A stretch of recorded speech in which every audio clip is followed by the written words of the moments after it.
மேகானி நகரில் தற்போதும் வெடிப்பு புகை முழுமையாக ஓய்ந்த பாடில்லை.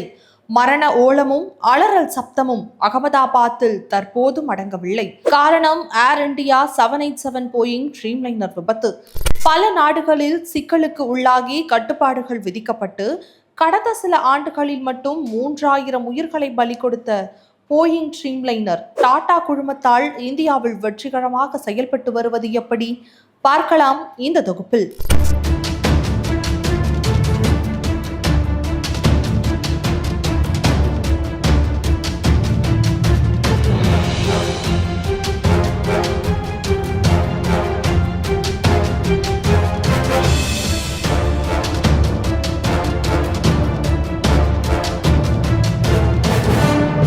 அகமதாபாத்தில் ஏர் இந்தியா 787 போயிங் ட்ரீம்லைனரின் பேரழிவு விபத்து 200க்கும் மேற்பட்டோரை காவு வாங்கியது. 2011ஆம் ஆண்டு போயிங் 787 ட்ரீம்லைனர் அறிமுகப்படுத்தப்பட்ட போது விமான போக்குவரத்தில் ஒரு புரட்சியாக பார்க்கப்பட்டது என்றுதான் சொல்ல வேண்டும். நம்பிக்கை மிகுந்த எரிபொருள் திறன், லகுரக கார்பன், கலவை வடிவமைப்பு என பல்வேறு அம்சங்கள் பேசப்பட்டன. ஆனால் சமீபத்தில் சில ஆண்டுகளில் உலகளவில் ஆயிரக்கணக்கான உயிர்களை கொன்ற 10 ட்ரீம்லைனர் பேரழிவுகளின் வரிசையில் தற்போது அகமதாபாத் சம்பவமும் இணைந்துள்ளது.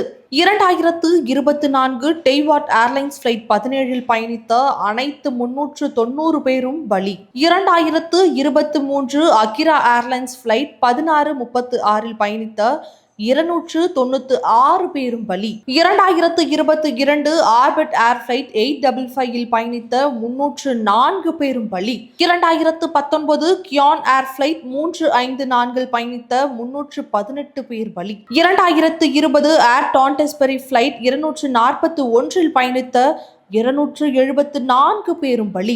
2020 டோனி நீக் மீட் ஏர் கொலிஷனில் பயணித்த 653 பேரும் பலி. இவ்வாறாக 10 விபத்துகளில் 3000 பேர் கொல்லப்பட்டுள்ளனர். இருந்தபோதும் இந்திய வான்வெளி உள்ளிட்டு உலகம் முழுவதும் ட்ரீம்லைனர் வெற்றிகரமாக பறந்து கொண்டிருக்கிறது. நடுவானில் கேபின் அழுத்தம் குறைவது, பேனல் வெடிப்பு, இயந்திர பணி நிறுத்தம், மின் அமைப்பு செயலிழப்பு உள்ளிட்டவற்றிற்கும் போயிங் 787 பெயர் போனது குறிப்பிடத்தக்கது. 2020ஆம் ஆண்டு அமெரிக்க பெடரல் ஏவியேஷன் நிர்வாகம் கட்டமைப்பு ஒருமைப்பாடு சிக்கல்கள் காரணமாக போயிங் 787 டெலிவரிகளை தற்காலிகமாக நிறுத்தி வைத்தது. அடுத்த ஆண்டே ஷிம்மிங் உள்ளிட்டவற்றில் குறைபாடு என்பதை அந்நிறுவனமே ஒப்புக்கொண்டது. தொடர்ந்து விமானத்தின் ஃபைபர் ஃபியூஸ்லேஜ் ஆனது உள்சேதத்தை கண்டறிவதையும் அது மிகவும் ஆபத்தானது எனவும் கூறிய போயிங் பொறியாளர் குழுவில் இருந்த பார்ட்டனட் என்பவர் 2024ஆம் ஆண்டு சந்தேகத்திற்கு இடமளிக்கும் வகையில் உயிரிழந்தது பல்வேறு கேள்விகளையும் எழுப்பியது.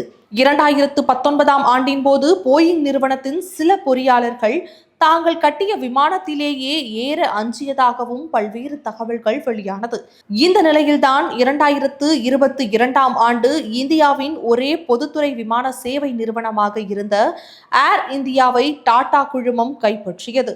அப்போது போயிங் ட்ரீம்லைனர்களின் புதிய ஆர்டர்களை அந்நிறுவனம் வழங்கியது. அமெரிக்கா அஞ்சி டெலிவரிகளை தடை செய்த நிறுவனத்தின் உற்பத்தியை டாடா குழுமம் எந்த தயக்கமும் இன்றி கைப்பற்றியது. 2013ஆம் ஆண்டு முதல் எரிபொருள் கசிவு, லித்தியம் அயன் பேட்டரி தீப்பிடிப்பு, இயந்திர ஆயுள் சிக்கல், ஷிம்மிங் பிழை என நீடித்து வந்த இந்த குறைபாடுகளையும் டாடா குழுமம் கண்டுகொள்ளவில்லை.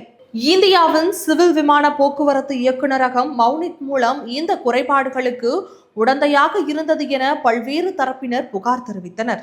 ஒருபுறம் எச்சரிக்கை, முன் சோதனை உள்ளிட்டவற்றில் முறையாக கவனம் செலுத்தாத டாடா நிறுவனம், மறுபுறம் உயிரிழந்தோரின் குடும்பங்களுக்கு தலா 1 கோடி ரூபாய் இழப்பீடு வழங்குவதாக அறிவித்து பிரச்சனையை மடைமாற்றம் செய்வதாகவும் அரசியல் விமர்சகர்கள் கருத்து முன்வைக்கின்றனர். லாபகரமான ஒப்பந்தம், கவர்ச்சி திட்டங்கள் உள்ளிட்டவற்றை டிஜிசிஏயின் ஒழுங்குமுறை மேற்பார்வையை முடக்கியுள்ளதாக பல்வேறு குற்றச்சாட்டுகளும் எழுந்துள்ளன.